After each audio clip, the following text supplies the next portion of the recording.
Hello, പറഞ്ഞോ മോനെ. ആ പക്ഷേ നിങ്ങൾ പറഞ്ഞ എമൗണ്ടിന് തന്നെ തരാം. നാളെ തന്നെ നമുക്ക് എഗ്രിമെന്റ് വെക്കാം. എന്റെ കൊച്ചനെ, എനിക്ക് ഒട്ടും താല്പര്യമില്ലാത്ത സെറ്റപ്പാ. പക്ഷെ കൊച്ചനൊരു കാര്യം പറയുമ്പം ഞാനൊരു 5 രൂപ അങ്ങ് കുറയ്ക്കും. എന്നാ പിന്നെ ഒരു കാര്യം ചെയ്യാം. ആലീസ് കാലത്തെ 8 മണിക്കുള്ള ഫ്ലൈറ്റിൽ ഇങ്ങനെ ലാൻഡ് ചെയ്യും. ആര്? ആലീസ്, എന്റെ ഭാര്യ. അവളെയും പിക്കപ്പ് ചെയ്ത് വരുമ്പം ഒരു 9:30-10 മണി. അന്നേരം തന്നെ അഡ്വാൻസ് തന്ന് കരാർ എഴുതാം. അപ്പൊ ശരി, എല്ലാം പറഞ്ഞ പോലെ തന്നെ. എനിക്കെന്തോ ഇവിടെ വിട്ടു പോവാൻ. ജീവിതത്തിലെ ഏറ്റവും ഇമ്പോർട്ടൻ്റ് മനസ്സമാധാനം. നമുക്കിവിടെ ദൂരെ എവിടെയെങ്കിലും പോവാം, സെറ്റിലാവാം.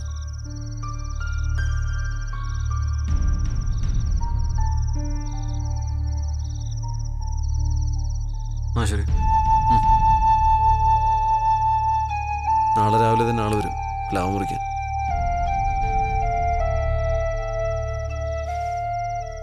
എല്ലാം അങ്ങ് തീരട്ടെ അല്ലേ?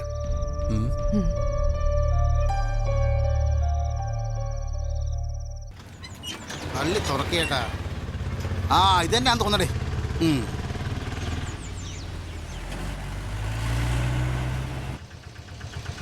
ഇവിടെ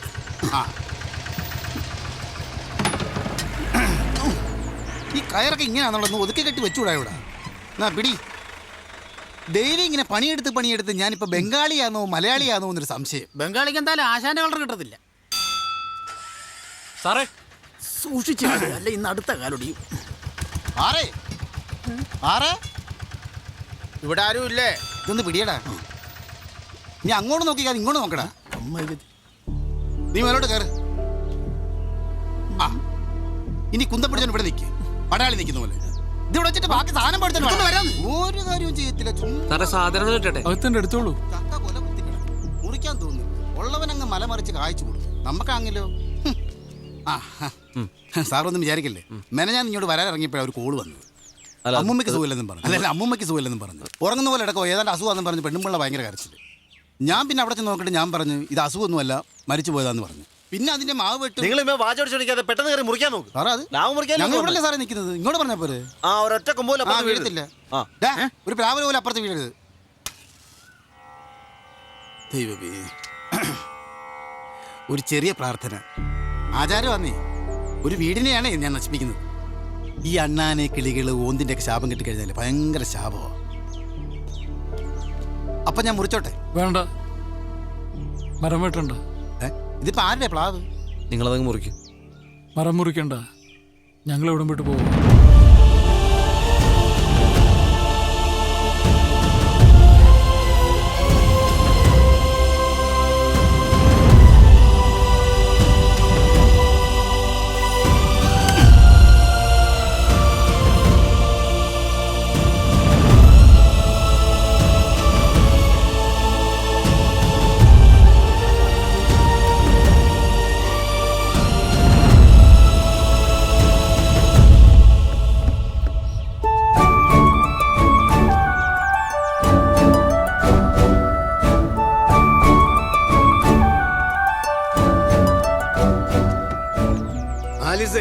ഇതാണ് ഓണർ. ഈ കൊച്ചിനെ കണ്ട നമ്മുടെ കാഞ്ഞിരപ്പള്ളിയിലെ ശോശാമ്മയുടെ ഇളയ മോനെ പോലെ ഉണ്ടല്ലയോ? എന്തുവാ അവന്റെ പേര്? നീ ഇവിടെ ഭാഗത്തോട്ടിരുന്ന് സംസാരിക്കും. വേണ്ട സാർ, ഇവിടെ മതി. എന്നാ പിന്നെ അഡ്വാൻസ് അങ്ങ് കൊടുത്താട്ടെ. നല്ല പൊലിക്കുന്ന കയ്യാ. അയ്യോ ചേച്ചി, അയ്യോടി, എത്ര നാളായി കണ്ടിട്ട്. എനിക്ക് ഒരുപാട് കാര്യങ്ങൾ നിന്നോട് പറയാനുണ്ടടി. പിന്നെ പറയാം, അഡ്വാൻസ് കൊടുക്കട്ടെ. മോളെ കിഴക്കോട്ട് തിരിഞ്ഞില്ലേ മോളെ? ഓ, ഇതിന് കിഴക്കും മുടക്കും ഒന്നും അറിയത്തില്ലെന്ന് തോന്നുന്നു. ദേ ഇങ്ങോട്ട് നീങ്ങി എന്നാട്ടെ, ഇങ്ങോട്ട് നീങ്ങി എന്നാട്ടെ മോളെ. ഇവിടെ നിൽക്ക്.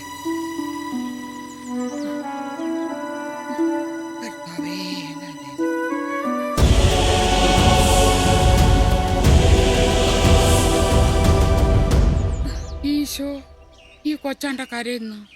വാങ്ങിക്ക്. പിന്നെ ഞാൻ കൊടുത്തിട്ട് വേണ്ടേ മേടിക്കാൻ? കരഞ്ഞോണ്ടാണോ കാശ് വാങ്ങിക്കുന്നേ? ഇതിപ്പോ ഗതികെട്ടുള്ള വിൽപ്പനയല്ലയോ? അതാ കണ്ണു നിറഞ്ഞത്. എനിക്കറിയാം ഇത് നേരെ ചൊവ്വയുള്ള ഇടപാടല്ല, ഇല്ലയോ? എന്റെ കർത്താവേ, 10-30 കൊല്ലം താങ്ങും തണലുമായിട്ട് നിന്ന് ഈ മിണ്ടാപ്രാണിയെ വെട്ടാൻ പോന്നോ? എന്റെ പൊന്നുമക്കളെ, ഇതൊക്കെ കണ്ട ചേട്ടത്തിക്ക് വിഷമ. അതുകൊണ്ടാ മരമായാലും ശരി, വീട്ടിൽ വളർത്തുന്ന പട്ടിയും പൂച്ച ആയാലും ശരി, എനിക്ക് സ്വന്തം മക്കളെ പോലെയാ. നമുക്ക് 3 മക്കൾ വേറെ ഇല്ലേ? ഇത് വീട്, എന്നിട്ട് അതങ്ങോട്ട് കൊടുക്കും. ഓ, ഇതാകെ മൊത്തം ശകനപ്പഴയാ. ഇവിടെ വെട്ടല്, അവിടെ കരച്ചില്, ശരിയാവും തോന്നുന്നില്ല. ഈ മരക്കൊമ്പ് ചാഞ്ഞ കാരണമാണ് നമുക്ക് ഈ വില്ല കിട്ടിയത്. വഴക്കും ബഹളും ഒക്കെ ആയി. വിളിച്ചപ്പോ ഞാൻ പറഞ്ഞില്ലായിരുന്നു? ഓ, അതാന്നോ? ഓ, ഇനിയിപ്പോ അതും പറഞ്ഞോണ്ട് ചൈൻ ചെയ്യില്ലേ. എടാ കൊച്ചനെ, ഈ 1.5 ചാൻ മരക്കൊമ്പേല ഈ 2 വീട്ടുകാരുടെ അഭിമാനം കൂടി കൊള്ളുന്നു. ഇനിയിപ്പൊ ചുമ്മാ തരാമെന്ന് പറഞ്ഞാലും ഈ വീട് എനിക്ക് വേണ്ട. താമസിക്കുന്നവരുടെ മനസ്സാ വീടിനെ കെട്ടതും നല്ലതുമാക്കുന്നത്. എന്റെ പൊന്നു ചേച്ചി, ഈ എസ് എന്ന് പറഞ്ഞു തീർച്ചാൽ ഈ മരം വെട്ടി ചായ്ക്കാൻ. അയ്യോ, പണ്ടവർ ഒറ്റ വീട്ടിലായിരുന്നു താമസം. അന്ന് അവിടെ ചെടിയും മരവും ഒന്നും ഉണ്ടായിരുന്നില്ല. കാണും, അതേ നിലയും വീണിട്ടുണ്ടാവും. അതും ഒറ്റ വീട്. ഇവിടെ ഇപ്പൊ ഇടയ്ക്കൊരു മതില് വന്നു, അതിരും വന്നു. എടോ, താൻ ക്രിസ്ത്യാനിയാണോ? ചേച്ചി ഇതുവരെ ആയിരുന്നു, ഇനി അങ്ങോട്ട് എന്ത് വന്ന് എനിക്കറിയില്ല. വിശുദ്ധ വാക്യത്തിൽ എന്തുവാടോ പറയുന്നേ? എനിക്കറിയത്തില്ല. ചേച്ചി പറഞ്ഞു തരുന്നോ അതോ ഞാൻ വീട്ടിൽ പോയി ബൈബിൾ എടുത്തോണ്ട് വരണോ? വേണ്ട, ഞാൻ പറഞ്ഞു തരാം. നിലത്തിൽ പണിയുന്ന മതിലിനൊപ്പം നീ മനസ്സേലും മതിൽ കെട്ടുന്നു. അതോടെ നിന്റെ സഹോദരനായിരുന്നവൻ നിന്റെ അയൽക്കാരനായി മാറുന്നു. അന്ന് നീ അവന് വേണ്ടി ചാകാൻ നടക്കുന്നു, ഇന്ന് അവനെ കൊല്ലാൻ നടക്കുന്നു.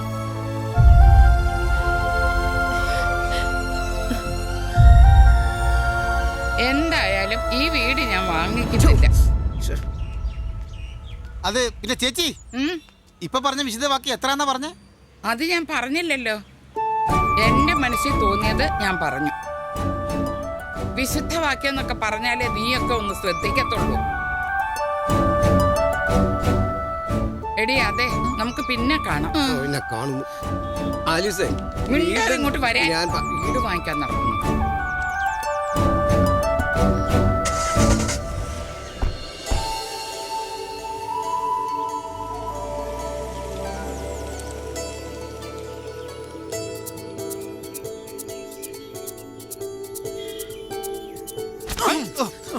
സത്യത്തിൽ കഥ എന്താന്ന് എനിക്ക് മനസ്സിലായില്ല. മനസ്സിലായില്ലയോ?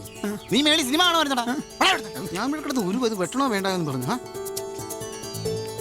സാറേ, ഞങ്ങൾ നിൽക്കണോ പോണോ? അതിനും മുഖത്ത് നോക്കുവാണോ? ഒന്നും പറഞ്ഞ് രണ്ടാമത്തേനും മുഖത്ത് നോക്കുന്നു. ഇപ്പൊ ചിരിക്കുന്നു. എന്താ ഇത്?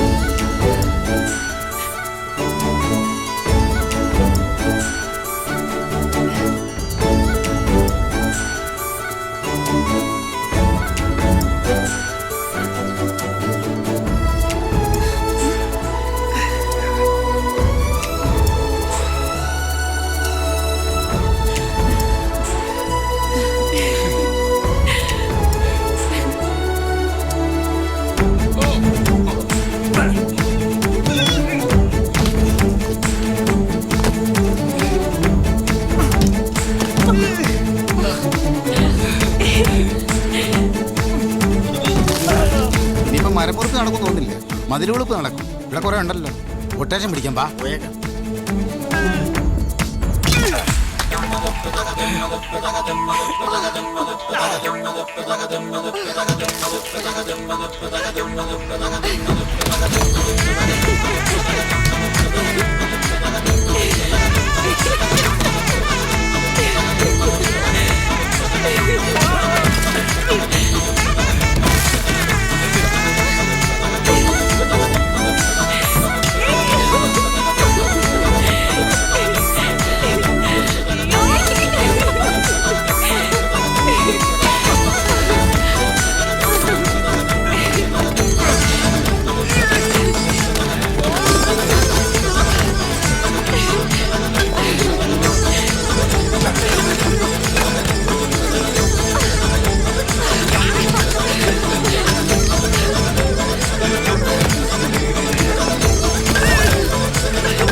ഇനി എൻ്റെ ഒരു വിശുദ്ധവാക്യം ഞാൻ പറയാം. അസഹിഷ്ണുതയുടെ ഈ കാലത്ത് മനുഷ്യർക്കിടയിൽ, അത് വീടുകളായാലും ശരി രാജ്യങ്ങളായാലും ശരി, മതിലുകളല്ല പാലങ്ങളാണ് പണിയേണ്ടത്. അല്പം സാഹിത്യം ചേർത്ത് പറഞ്ഞാൽ മനസ്സുകൾ തമ്മിലുള്ള പാലങ്ങൾ. അല്ല, ഞാനിതൊക്കെ പറഞ്ഞേ ഉള്ളൂ. എടുക്ക്, ഇന്നത്തെ സ്പെഷ്യലാ. നിന്റെയൊക്കെ ഈഗോ മാറുന്നതിന്റെ അടുത്ത ദിവസം എന്റെ വീട്ടിൽ വെച്ചൊരു പാർട്ടി ഞാൻ പണ്ടേ തീരുമാനിച്ച. ഈഗോ ആർക്കീഗോ? ഈ സാർ എന്തൊക്കെയാ പറയുന്നത് അബു? സാറല്ല ചേട്ടൻ. ഹായ്, ഇത് കൊള്ളാലോ. എന്താ ഐറ്റം? ഇതാണ് ഇന്നത്തെ സ്പെഷ്യൽ, ചക്കമലാടു. ചേട്ടൻ്റെക്കാണോ? ഇതാ, ഇത് ചക്കപ്പായസം. മൊത്തം ചക്കയാണ്. നിന്റെയൊക്കെ ചക്കയുടെ കൊതി ഇന്നത്തോടെ തീരണം. പറയാൻ പാടില്ല, എന്നാലും പറയാം. കൃത്യം അവിടെ തന്നെ കൊണ്ട് പ്ലാവ് നട്ടവൻ അവനെന്നല്ല, അവന്റെ പരമ്പര പോലും ഗുണം പിടിക്കില്ല.